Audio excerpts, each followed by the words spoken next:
आज आपण मौली गावामध्ये सुभानराव गावडे यांच्या शेतामध्ये आहोत।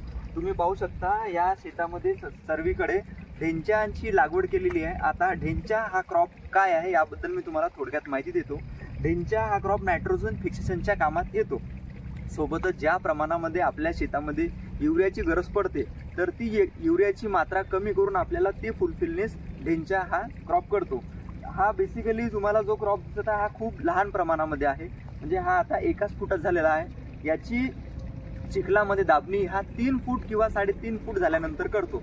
शेतकऱ्यांना खूप उशिरा बियाणे टाकल्यामुळे या क्रॉपची जी वाढ आहे ती होऊ शकली नाहीये, पण समोर चिखलणीमध्ये याची वाढ होईल आणि याला शेतकऱ्याला रिझल्ट दिसेल। मागच्या वर्षी या शेतकऱ्यांनी हा क्रॉप टाकलेला होता, त्यावेळेस हा 5 ते 7 फुटात झाला होता आणि त्याला जमिनीमध्ये फरक दिसून आला आणि फसलमध्ये वाढ झाली। तर हे फायदे या ढेंचा क्रॉपचे आहेत।